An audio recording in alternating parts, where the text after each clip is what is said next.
everybody, and welcome to the 28th episode of Season 2 of the Coffin Corner Podcast. I'm your host, GoodNightPunk, and with me, as always, is my good friend, Richie. Richie, what's going on? Oh, not too much. Just sitting here, can't believe it's already championship weekend. Yeah, isn't that crazy? I know. What's more crazy to me is the fact that it's championship weekend and my team is still playing. Yeah, that is pretty amazing. What is the first time since '92 that they've been in the NFC Championship game?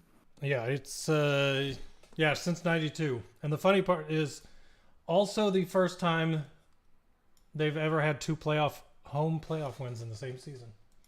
That is nuts. It's just craziness going on right now. You might notice I'm wearing a hat today. Yes. Yeah, I was told I was being out-fanned by you on the podcast. Because I wore a hat?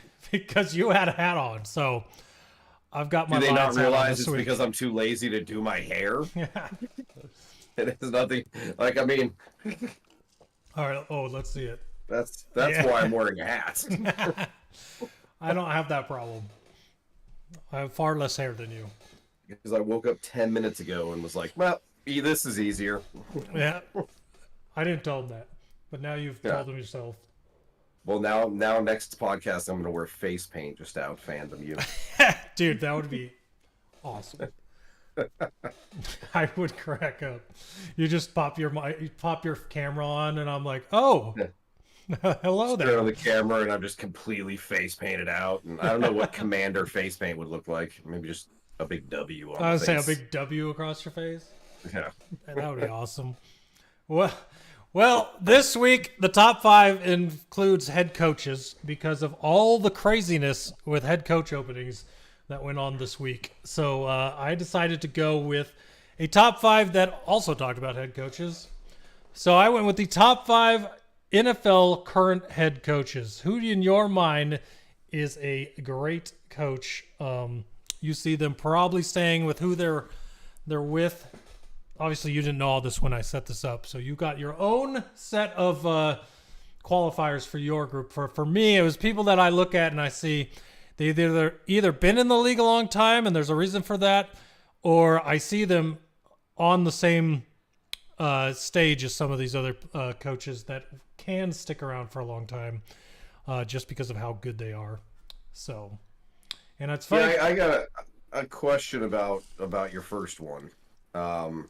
And then a couple of mine are maybe not some of the greatest coaches, but you stole some of the ones I would have put on my list. So my last 3 are probably ones that would have automatically been on yours. Yeah. So I know you have questions about my first one, but I've never not seen him as a good coach, and I know. I only look or remember the good things about him, so maybe that's that. So maybe you can unconvince me of this, but my first one is Doug Peterson from the Jaguars. Now, I know that they imploded this year, so that's pretty much a negative. But when I think of Doug Peterson, I think of a guy that took the Eagles somewhere that Andy Reid couldn't, won a Super Bowl, and did it with a backup quarterback. Made a Eagles team, put them over that hump that they'd been trying to get over forever. I don't even remember why he got fired from the Eagles or left. I don't even know what happened there. I just remembered that, Doug Peterson is now on the Jaguars and has been for a while. So apparently, yeah.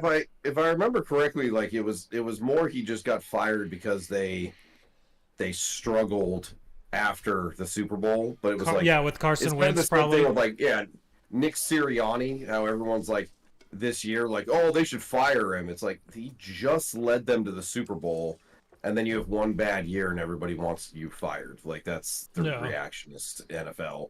I guess for me, it's just I look at the Jags and I think they are so underperforming what you would think with that much talent on the field.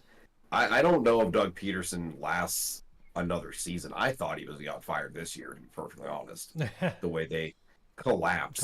In the air. That's usually what would get you fired. So maybe there's something to this.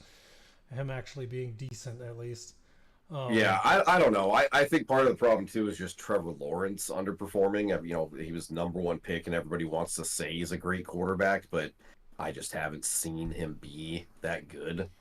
But yeah, I mean, he's not a terrible coach. I was surprised that top 5, I guess, because like there are a couple on my list that I can't believe you didn't have on yours. Yeah. So I guess that was my. You'll notice with mine as well. 5. Besides maybe the second one, so all of them have at least maybe 4 or 5 years. I think the second one doesn't, but the rest of them, these are kind of tenured. They're also all AFC, so just to point that out. Whoopsie, sorry NFC. No, but look at this. This is Doug Peterson, right? First year with Philadelphia, 7-9. Second year, 13-3. That was the Super Bowl champ year. The next year, 9-7, 9-7, 4-11. That's when he got fired. Jacksonville from 2022, 9-8, 9-8. So I mean, he's got a good record. He has an average record. I mean, I'm not overly impressed by a bunch of mediocrity personally. I've lived through that as a Commanders fan for a long time, but. I didn't even get mediocrity. I got bad. Those records, or 2000s, 2010s. I would have taken any of those records with this coach from the Lions. We've taken 9 and 8 in a heartbeat. Yeah. So, my first coach is a brand new head coach, and again, he's not top 5, but the way he's top 10 in my mind, and that's DeMeco Ryans. I am so impressed with what he's done with the Texans this year. I love former players becoming coaches, especially when they're coaching their former teams. It's a great story, and yeah, he turned around that team. They added a couple pieces, you know, and obviously CJ Stroud's a big one, but a lot of it's just attitude, man. And to make it into the divisional round of the playoffs after having, you know, the #2 pick in the draft is extremely impressive. And if I were to go through all our notes here and go through teams we picked to that possibly have the #1 pick in the draft, I'm pretty sure at least one of us had the Texans on there. So. Oh yeah, I'm guessing we've had the Texans as a top 5 pick again. Yeah. Because we were excited for the Cardinals to have 2 top 5 picks, and that did not work out. That did not happen. Yeah. So to go from that to being 10-7 and 1-1 in the playoffs, that's a hell of a coaching job. Yeah. So I totally understand it for sure. All right, who else you got? My #2 is Mike McDaniel from the Dolphins. I just really like his attitude. I think the players love him because he's just a goofy guy that gets along with them, but can also coach. And then his press conferences are just gold every time he does one. I just really like Mike McDaniels, and he has one of the most fun offenses to watch in the NFL. Not to mention he allows his team to celebrate, coordinated celebrations. I mean, they're scoring enough that you're getting 2 to 3 of those a week. It's just a super fun team to watch with a coach that's got a crazy offense going for him. I really like Mike McDaniels. Yeah, I agree. Great personality. I mean, you watch him being interviewed on the sideline or his press conferences. Just a fun, nerdy kind of guy. And yeah, a very good offensive coach. I mean, you look what the Dolphins did, and you know, it's a shame injuries caught up to him in the playoffs because I really wanted him to make a run. But yeah, I think that team's set up for success for a while. Yeah, what we need from him now. So 2 seasons, 20-14 is his record, which is pretty good. The only problem right now is that 0-2 in the playoffs, both seasons. 0 lost their both games in the playoffs. So got to see some playoff magic from him, and not just regular season. Gotta get some wins. Exactly. My next one is Dan Campbell. Can't believe you skipped over him. Look what that dude has turned around an entire franchise. Not just winning the team, the fan base, I mean, everything about the Lions goes back to him. Just so impressive. And the thing that I love is how everybody made fun of his press conference when he first came on about biting kneecaps and all that, and everyone's like, "Oh, what a goofy guy!" And it's like, no, he's serious. He will actually bite your kneecap. And then they completely ignored the point of what he was saying, because that was just a small snippet of 2 to 3 paragraphs of him talking about getting knocked down and getting back up until you're the last man standing. And look at where they are now. Yep. From 3-13-1 his first season, 9-8 his second season, 11-5 his third season, and now with the chance to fight to go to the Super Bowl. Exactly what he said in that press conference that everyone laughed at is exactly what he did. So, on a player, as a player, he was on the 0-16 Lions. He knows what's gone on in Detroit. So he wanted to turn it around, and he has. And he's done a really awesome job. And just like Mike McDaniel's offense, Dan Campbell's not the offense coordinator, obviously. That's Ben Johnson. But as a decision maker, Dan Campbell is fun to watch for the Lions. He's maddening sometimes, but he does not give up. He does not give up for the field goal often. And he will 4-down territory is literally anywhere on the field for Dan Campbell. And it is a completely different game to watch than all the very bad Lions teams. This guy just wants to win, and he will make sure to take any risk he has to do it, and it's worked. Yes. Why wasn't he on your list? Like I said, most of these guys are more tenured than he is. All right, that's fair. But he deserved to be there because, in my mind... Which is actually not true, because Mike McDaniel's only coached 2 seasons. I would have put Dan Campbell over Doug Peterson on your list, in my opinion. But, love Dan Campbell. Love what he's doing in Detroit. Completely has turned around that franchise. It's amazing. Yep, I agree. And now we get into the obvious selections here. But Andy Reid of the Chiefs, I remember thinking he wasn't that great of a coach. Sorry, that's not the right way to word it. I remember thinking that he was just a good regular season coach who could never get over the hump in the postseason when the Eagles went to the NFC Championship game, 3 or 4 times in a row and couldn't win it. Yeah. Then he goes to the Chiefs, and then look what they've done with the Chiefs and Mahomes. And now they're just perennially also in the championship game, but going on to the Super Bowl and winning it. So Andy Reid is a hell of a coach. Of the current coaches that are coaching, if he's not at the top, he's very near the top of wins. And just a really good coach. Yeah, I remember when he was in Philly and he, got them to the NFC Championship game and was successful, but could never really get over that hump. And I don't think everybody kind of saw him in the same light as they did Belichick and all these, more successful coaches. But yeah, him going to Kansas City has completely changed his career around, because now it's all of a sudden it's like, oh, he's one of the best coaches in history. So yeah, just really good for him. Although I am completely sick of the Chiefs. No offense to Andy Reid. Do you know he's been there for 10 years now? Wow, really? He was hired in 2013 to the Chiefs. Yeah, that's crazy. Nuts. Wow. Yep. He's gonna be remembered as a Chiefs coach more than an Eagles coach, which is nuts to think about. Yeah. 258 wins. That's awesome. Almost 100 over the next head coach for regular season wins. Yeah, now that Belichick's not coaching, he is the most winningest NFL coach. Yeah. Just like Mike crazy. Tomlin's the longest tenured coach now, which is just crazy to think about. Yeah, exactly.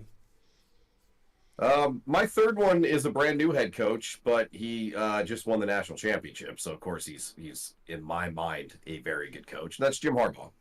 Very happy for the Chargers to get him. He had success in San Francisco.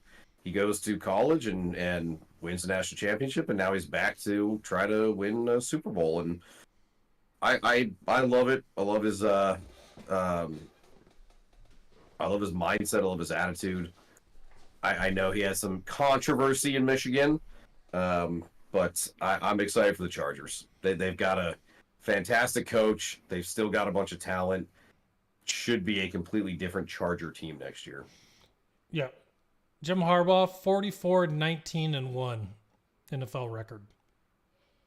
That's bringing winning to the city of LA, to the Chargers. Yep. So I am very excited about that. That'll be very good. And he did that in San Francisco with Alex Smith, and Mike Tomlin is the longest tenured coach, 2007. He's been there a year longer than Harbaugh? That's crazy.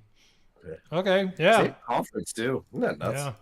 Yeah. John Harbaugh of the Ravens, also a very steady coach. He's one of those guys that, like, even on a bad years they've had, I didn't even think about them firing him because that guy is just a steady head coach. 1 Super Bowl, 1 AFC Championship, 5 AFC North Championships, 11 playoff berths, Coach of the Year once. Like, the guy's just solid. 160 wins to 99 losses. I mean, he's just wins more. He's just a winning coach. It's crazy. He is, and he's done it with Flacco. Different teams. Yeah, Flacco and then Lamar Jackson, like completely changing what your team does on offense, 2 different styles of quarterbacks. Yeah, he is absolutely one of the best coaches in the NFL. And he has a Super Bowl with Flacco, and if he gets the one with Lamar this year, which it looks like they will, he's going to be considered one of the best coaches in NFL history. Nope. And it will he ain't going anywhere anytime soon unless he decides to retire. Because he can't. He's going to fire him. It just doesn't seem like he's that old either. No, he doesn't look that old at all. Yeah, let's see. Is those numbers right? 61. He looks good for 61. Yeah. That is not bad at all. How's his brother? 60. They were born a year apart. That's crazy. Wow. Yeah, they look pretty damn good for 60. Yeah. Way better than I do for 39. I didn't realize they were that old. That's crazy. My next one is Kyle Shanahan.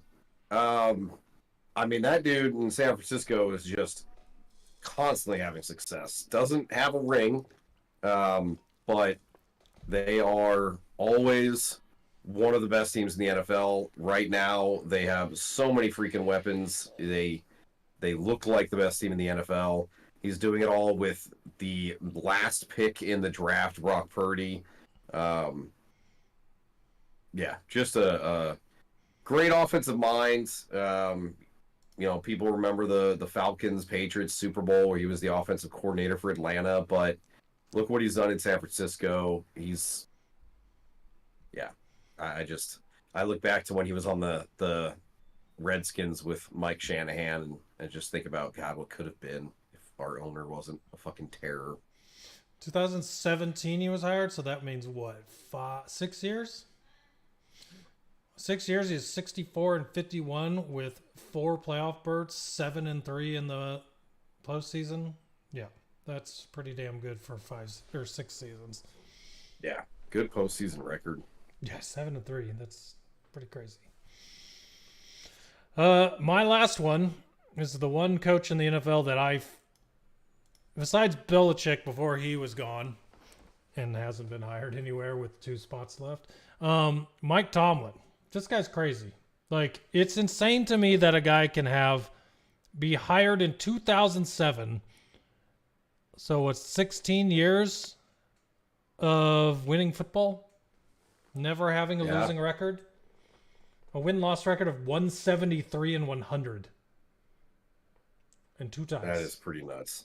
He's just all around a crazy good coach.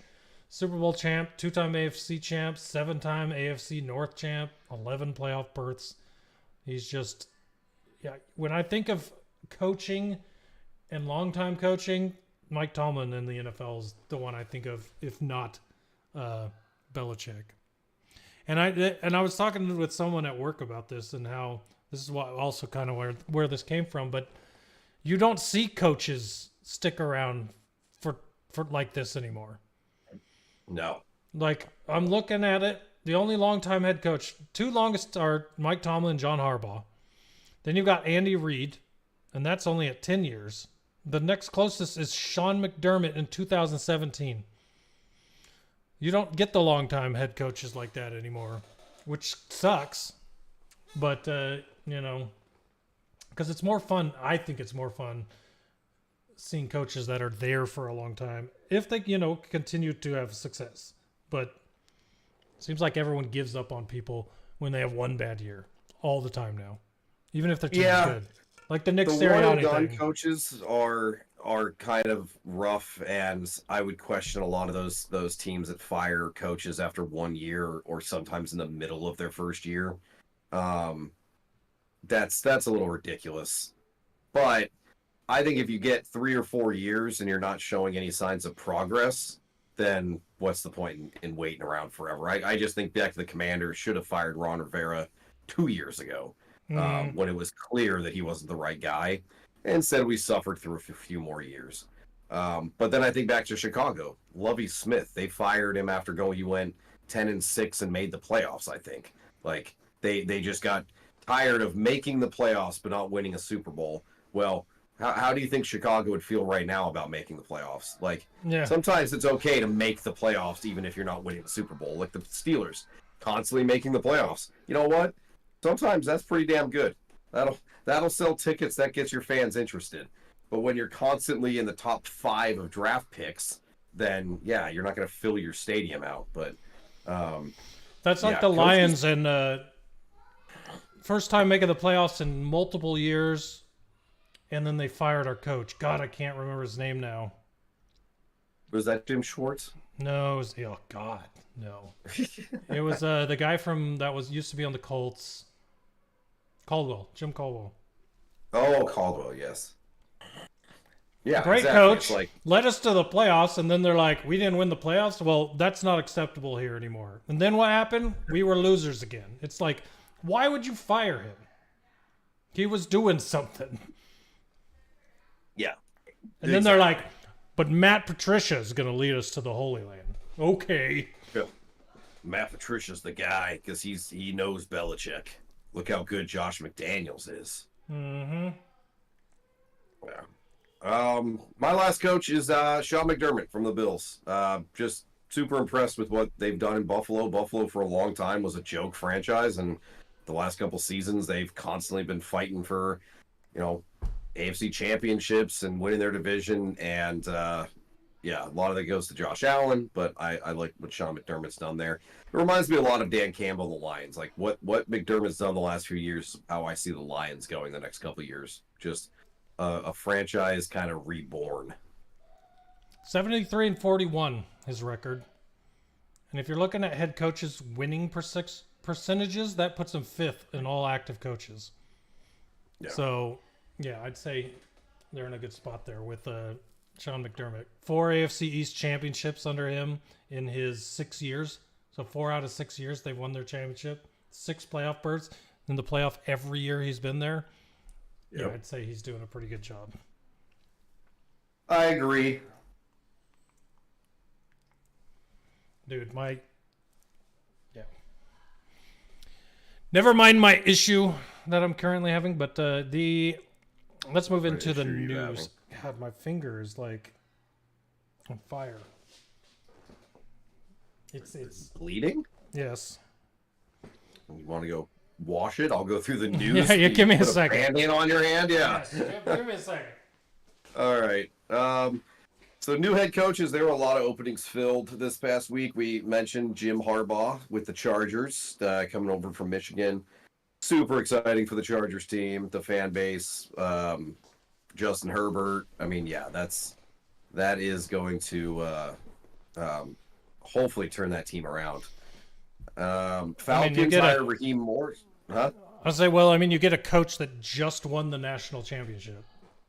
Yeah, and a good leader. Never got that out of Brandon Staley. So and success in the NFL. It's not like a lot of these hires from college where you're like, well, he was good in college, he'll be good in the NFL. He's already been there and been good, and gone back to college and been good. He's just a good coach. Doesn't matter the level. Absolutely.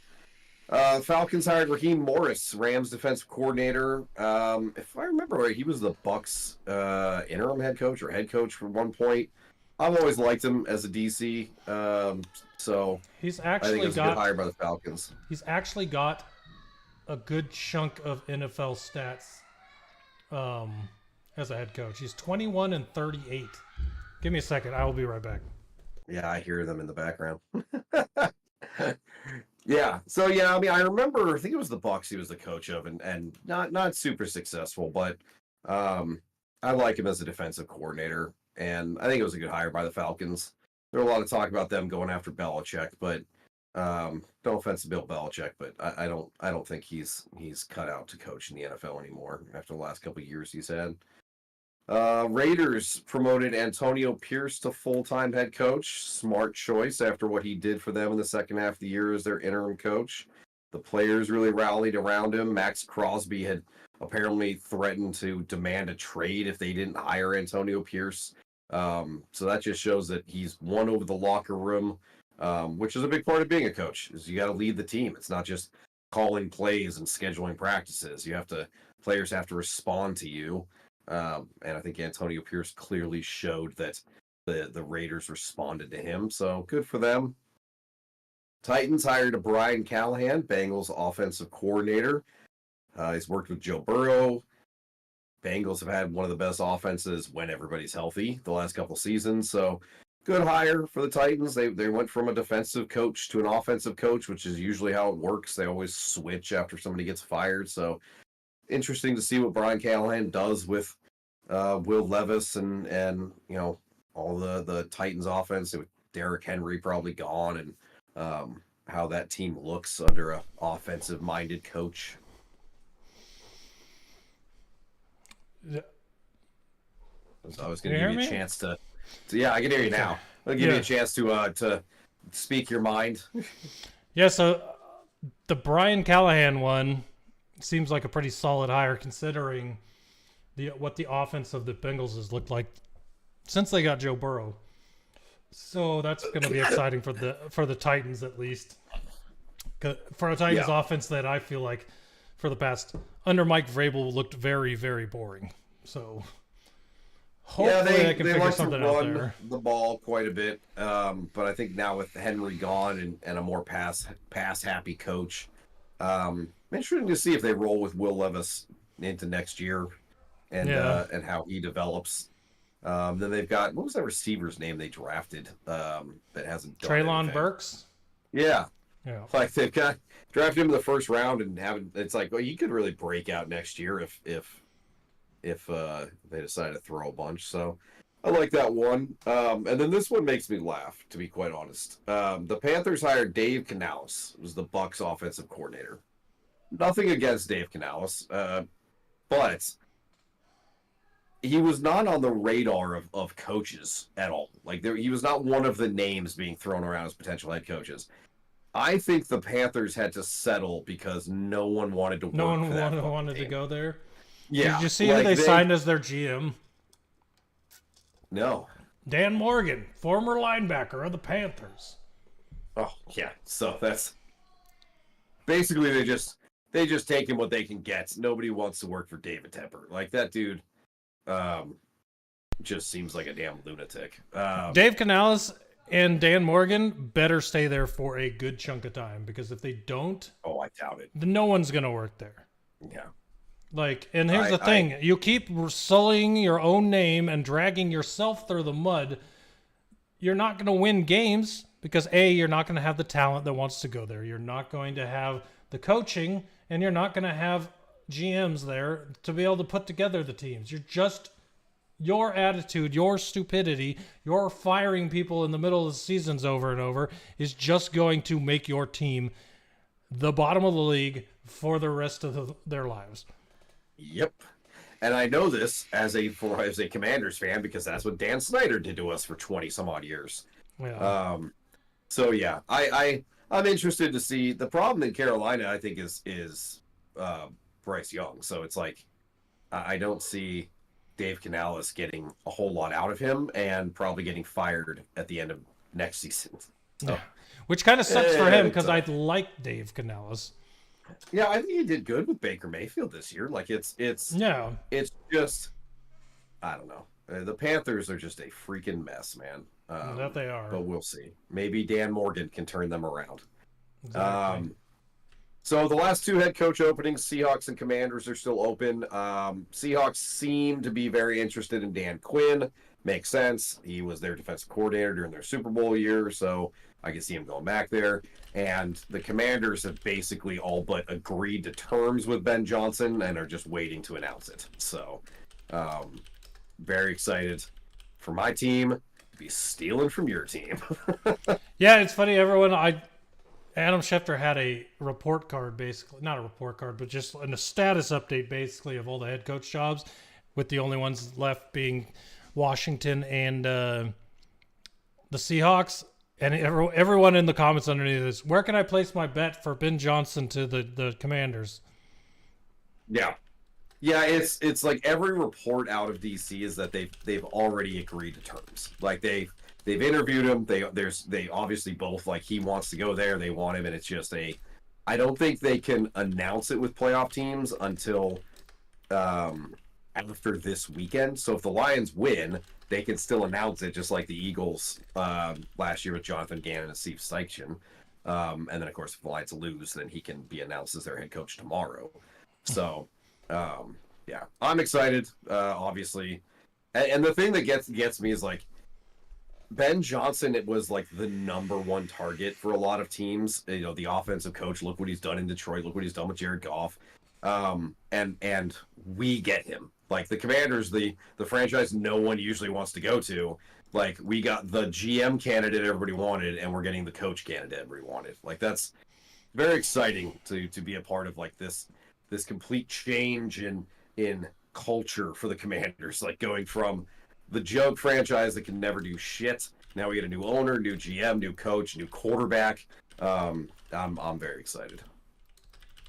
Yeah, it also helps that they're willing to wait. A lot of these other teams weren't willing to wait. Right. Well, yeah, I mean, you look at it as soon as, and it's funny, this last week, like, all these openings getting filled as everybody just kind of realized, like, oh, we're not going to get Harbaugh, we're not going to get Johnson. Like, they just start signing, you know, everybody else. Like the Panthers, they knew we're not getting Belichick or any of these guys, so we'll just take what we can get. But yeah, the other crazy thing too is Belichick, it won't be coaching this year. I mean, yeah, he's not going to accept a coordinator position. So yeah, it'll be interesting to see if he comes back next year, or if he really is just done in the NFL. He can go work as an analyst for Fox or something. That's why the Raheem Morris one surprised me, because I thought, because he had several interviews with the Falcons, and I was like, okay, well, the Falcons haven't really done anything in a while. It'd be cool to see Belichick be hired there and see if he could turn them into something. But they took Raheem Morris, who I like, so it'll be interesting to see what happens. Yeah, they hired a coordinator. I like Raheem Morris, another former member of the Washington coaching staff in 2013, which continues to just boggle my mind. But I really thought Belichick was going to end up there. So interesting to see what he ends up doing this year. All right. Yep. And then Lions signed Zach Ertz to their practice squad, even though he will not play tomorrow. Yeah, kind of crazy. Brock Wright got injured, so they signed Zach Ertz. He practiced hard all week, but apparently they just don't think they need him this week, so he will not be brought up to the active roster. Which is crazy to me. Like, just put him on the field as a decoy. Yeah. Deebo Samuel, Mark Andrews, both expected to play. I figured Mark Andrews because he's been out for weeks, and then Deebo. I was hoping Deebo was going to miss it. Give the Lions a chance. I'm wondering how well he'll play anyway. Yeah, that's true. They could be rushing him out there. But yeah, and then Kadarius Toney is out for the AFC Championship game for the Chiefs. Nothing matters. I only I put that on there because I find it so funny that that's breaking news. I'm like, that's probably better for the Chiefs because that's one less guy that's going to drop half his passes. Yeah, I wish he was playing because I really don't want the Chiefs to be in the Super Bowl again. No offense to the Chiefs fans, I just get tired of seeing the same teams constantly winning. Um, And I don't just but don't yeah, want to hear about Taylor Swift for 2 weeks. well, you still will, even if they're not in the Super Bowl. They'll still talk about her and the Kelseys and oh my God, look at how he's shirtless. It's so fun. Dude, that video. I will admit, I did love seeing That video Kelce was drunk hilarious and having fun. Yeah. Did you see him in the parking lot before the game, just drinking with Bills fans? Like, Yeah, that's why the shirtless freaking out in the suite made sense to me because he was hammer drunk. He was drunk off his ass. I saw on their New Heights podcast. I saw him talking about that on his podcast, and he's like, when we got into the suite, I just turned to my wife. I think her name's Kaylee. I think. Anyways, he turns to his wife and he's like, "I'm gonna go shirtless and I'm gonna jump out of this suite." And apparently she was just like, "You better not." And he's like, "It's happening. Just prepare yourself." It's happening. Yeah. Doesn't matter. It's going down. That was pretty fun. freaking funny. All right. So, divisional matchup games. Ravens beat the Texans 34-10. Started off close, but the Ravens are just too much for the Texans to handle. I applaud the Texans for making it that far, but the Ravens are that defense, man, is just too freaking good. Yeah, it was tight at halftime, and I'm sorry to the Texans, but they fell under the afternoon game. Dan falls asleep and wakes up to a slaughter. Yes, that's my explanation for what happened in this game because I fell asleep at halftime, and when I woke up, it was 31-10, and I was like, "What the fuck happened?" So yeah, I was impressed with the Texans were doing in the first half, but obviously while I was asleep for the second half, the Ravens finally overwhelmed them. So that miracle run they had this season came to an end, but despite the score, that was an impressive season for the Texans. So they got a lot to look forward to going forward. Yeah, I think they're definitely building something very exciting for them to see where they go from here, especially CJ Stroud. If he continues to develop, man, he could be one of the top 5 quarterbacks in the NFL. Yep, for sure. It's kind of crazy that who was it I was thinking of? Oh, Peyton Manning led the league in interceptions. Set a record for interceptions from a rookie his first season. And there you got CJ Stroud, who didn't throw an interception for like 14 weeks or something until he played the Cardinals. So yeah, crazy. Good stuff for them. 49ers Packers. 49ers win 24-21. Very close game. They were losing the entire time. They barely won this game, and I was almost right in my prediction. Yes, it was looking pretty good. I was getting worried, but 49ers they hung on and you know, everybody says that was the worst they've looked in weeks. So now, you know, hopefully the Lions can do whatever the Packers did and make them look like shit too. But as far as the Packers making it that far with Jordan Love, I mean, I don't think anybody expected that. Good for them. Yeah. But I don't know. I hate the fucking Packers.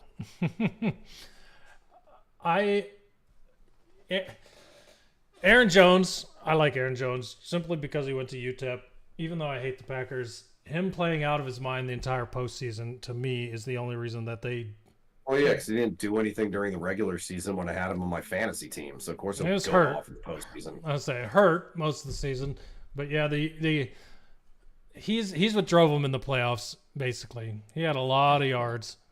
But they managed to throw the end of this game, which is what most people expected of them in their first wild card game anyway. So they almost played spoilers to both the Cowboys and the 49ers, wound up losing this game, but it was a respectable effort from a team I don't like. Yeah. So. Yeah, I mean, you know, good for them. I'd like the Packers to be bad for a couple of years instead of just going from Rodgers to Jordan Love like that. So hopefully Jordan Love comes back down to earth next year. Yeah. We'll see what happens. Lions Bucks. This was a good game. We'll go ahead and dive into it. Yeah. So it's hard to even remember a lot of what happened in this game. I know that honestly, I can't remember a lot about this game except us winning. Yeah, honestly, I can't remember who scored. I can't remember, like, that's how long it's been. We had 2 touchdowns. One of them was Amon-Ra. The other was, Josh Reynolds. Continues to get big catches. It's crazy how good he's been. Sam Laporta doesn't look injured anymore. 9 catches. Yeah. It's just nice to see people seeing who Amon-Ra St. Brown is on a national stage, while Jared Goff just continues to go off in the playoffs.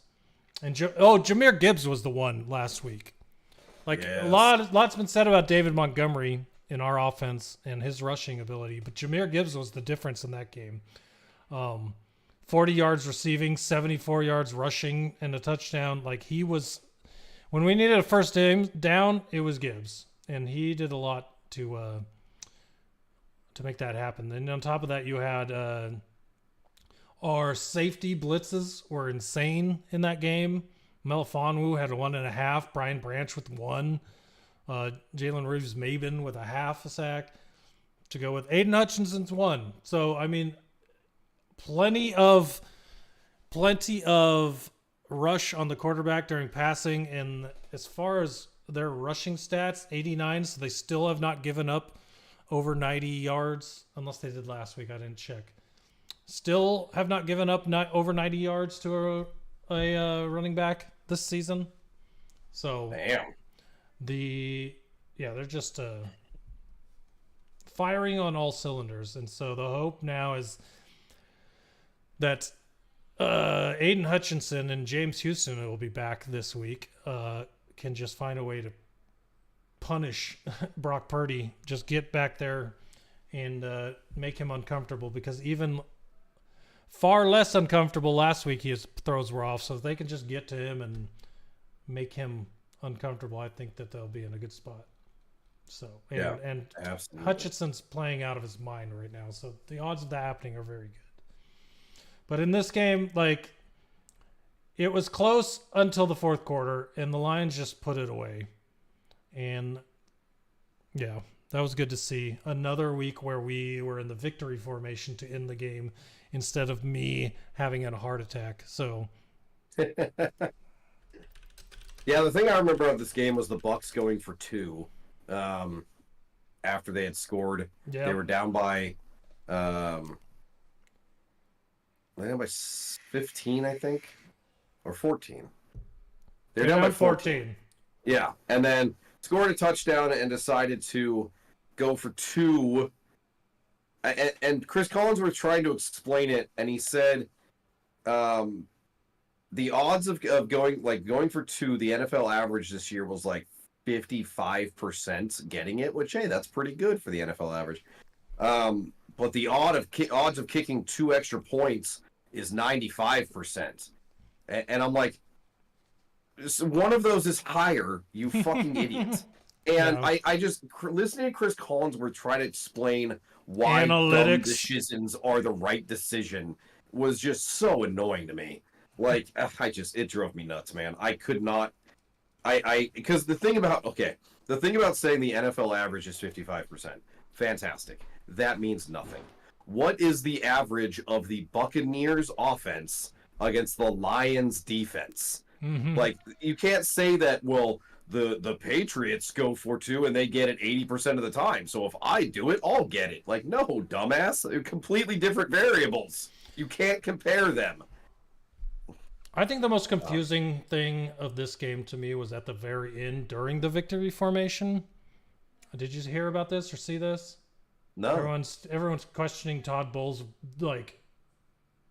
will to win this game.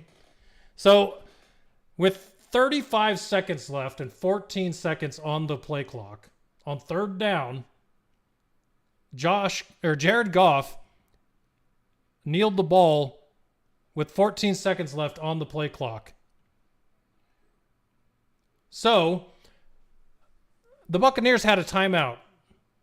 If they had taken that timeout, it would have been fourth down for the Lions. They would have had to kick a 48-yard field goal. And if they had missed it, which the odds are pretty good because Badgley's not great from that distance, the Buccaneers would have had the ball near midfield with 32 seconds on the clock and a chance to tie the game. Instead, he didn't call his timeout, and they let the play clock go out all the way in the game. And as a Lions fan, I'm like, thank you. As a Tampa Bay Buccaneers fan, I know every one of them were like, what the fuck? Why you can't take the timeout with you to next season? Why wouldn't you even attempt to win this game? And so that beyond the 2-point conversion, that confused the shit out of me because Jared Goff should have known better and waited those 14 seconds at the very least because they weren't taking timeouts, but nothing was, it didn't make sense. And why would they even leave that timeout on the board? Yeah, that is really weird. I mean, it's one of those where he's just accepting defeat. He's like, well, if I call a timeout and they decide to punt it, then we got to drive down the field, score a touchdown, get a 2-point conversion. That all sounds really hard. Yeah. I'm just gonna, that's weird. So that was the confusing thing for me in that game. But we won it, so it makes me happy. Yeah, exactly. Bills, Chiefs.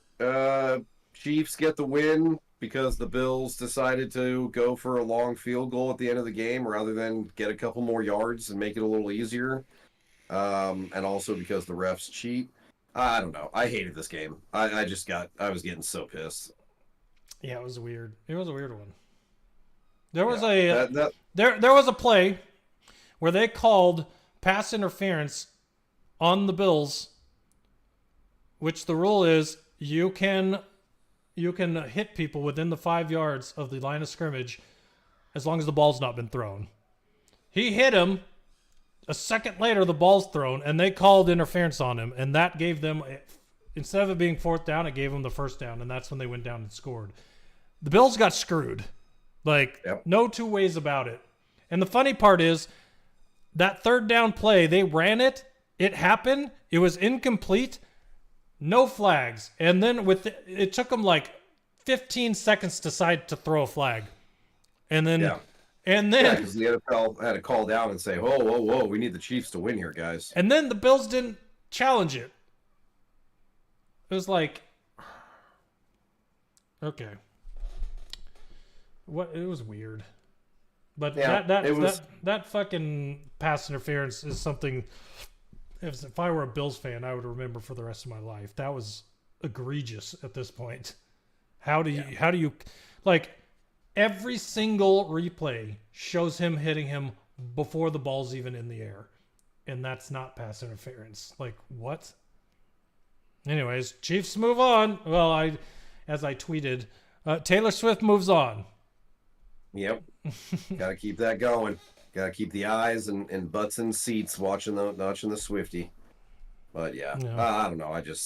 I'm also annoyed because at the end of the game when Josh Allen had a chance, he just kept throwing to the end zone. And I was like, bro, there's get 10, 15 more yards, make that kick easier. But I don't know.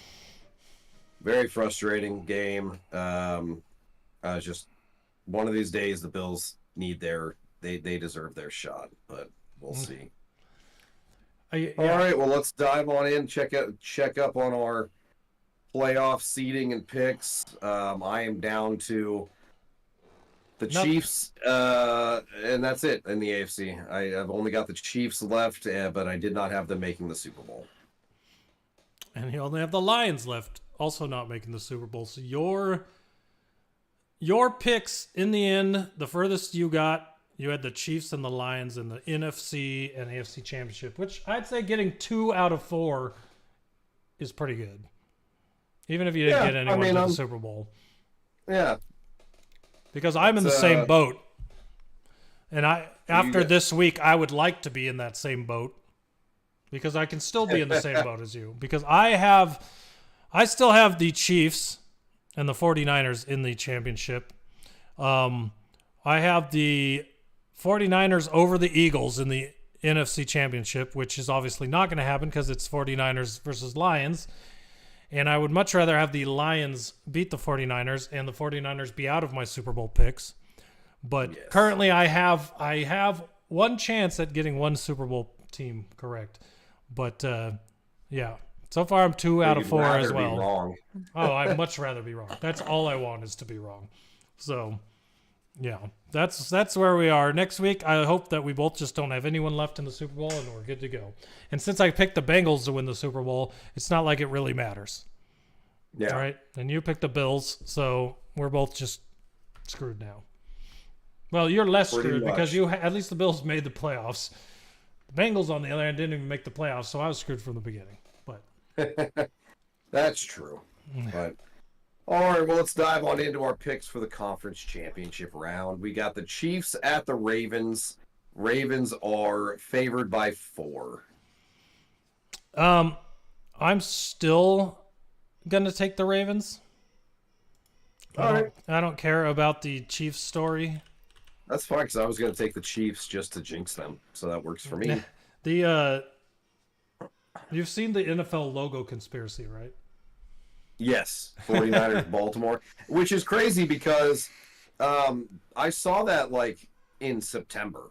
Mm-hmm. And here we are, and both those teams are still alive, and both of them are favored to make the Super Bowl. So that is nuts to see. Yeah, it's kind of annoying, to be honest. Yeah. Because if that's what it ends up being, it's like, what's going to happen next year with this logo? Let's see what happens. Next year, they better put like 14 colors on the logo. Well, if I remember, I thought I saw that they've already released the Super Bowl, the logo for next year's Super Bowl. Let me see. I'm looking too. I saw a TikTok about it, but it could have been bullshit. So. I say so did I, but you know, everyone lies on the internet. So, and the way it looked, that's the Super Bowl logo they revealed that it's going to be next year's looked so janky. I'm like, that is not real. So, and I can't even find it on. It even says that it's fake. Like there's somebody made one that had purple and green to make it look like the Vikings and Jets, I guess. And then everyone's like, no, that's bullshit. Which makes sense. Why would they release the logo for that Super Bowl this early? Like it's dumb. But it'll be interesting. I personally, the funny thing is like, I think the Ravens and 49ers will win and make the Super Bowl, but I'm still going to pick the Chiefs just to be different. And because you never know, the NFL may want Taylor Swift just to go all the way. All right, then we got Lions at 49ers. 49ers favored by 7. Someone explain that spread to me. 7. Yeah, that's pretty nuts. What? I'm like, you just beat the Packers by 3 points. Yeah. You think you're going to beat the Lions by 7 now? Are the Packers better than the Lions? Is that what you're trying to say? I'm picking the Lions. That's what the NFL is trying to say. You're taking the Lions? I like it. I'm not switching out now. I'm picking the Lions. I feel like they just barely didn't win against the Packers. And despite that 7 spread, to me, you're playing a better team this week.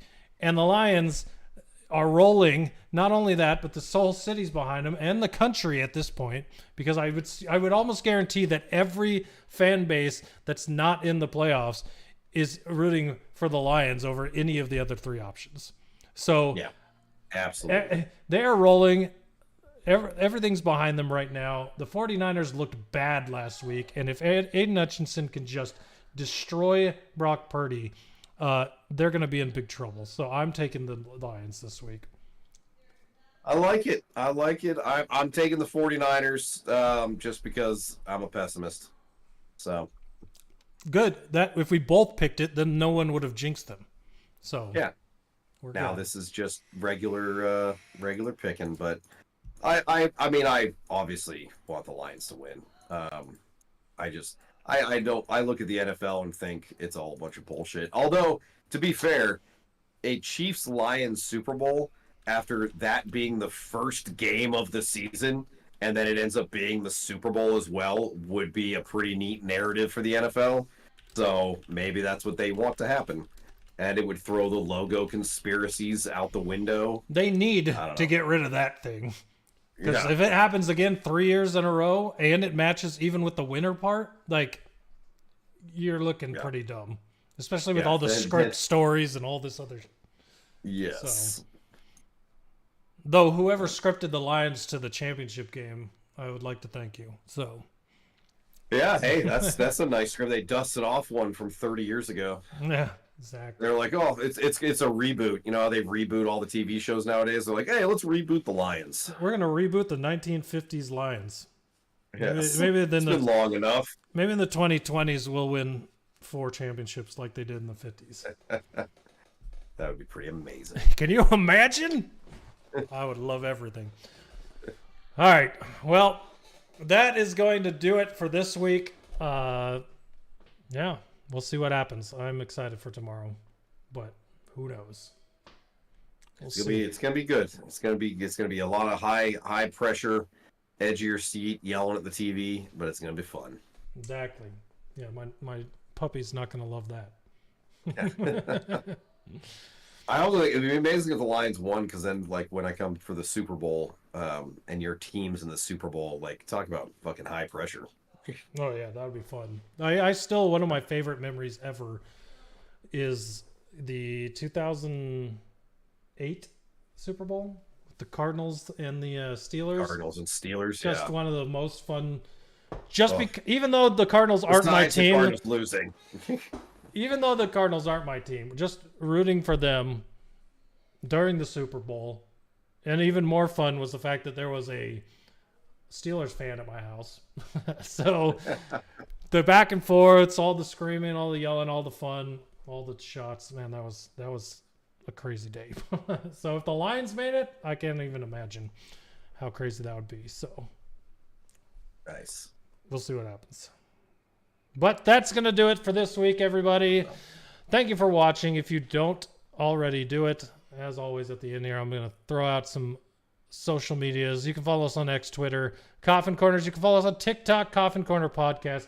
You can follow us on YouTube. If you're a podcast listener, you can find the live recordings of the podcast on youtube.com/@CoffinCorner.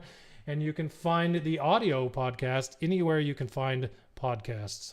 It will be uploaded there. So until next week, when we find out who the Super Bowl winners are, and it might not even be next week because that's the Pro Bowl and we're not caring too much to cover that. So it might be another week and a half before you see us again, before the Super Bowl. But yeah, we will see you in next episode to talk about the Super Bowl matchup, our picks, what we thought of all the news in the championship round. So until then, Richie, you got anything else you want to tell anyone? I do not. Just let's enjoy the championship round, and yeah, we'll probably skip next week just because it's the Pro Bowl, but then we'll do our Super Bowl preview, and then we'll get into the off season, and we'll have to figure out our schedule from there. Yep. Sounds good. All right, everybody. Thanks for listening. I hope if you don't have a team this weekend, you're rooting for the Lions. But for everyone that does have a team, good luck to them, unless they're playing mine. See you later, everybody.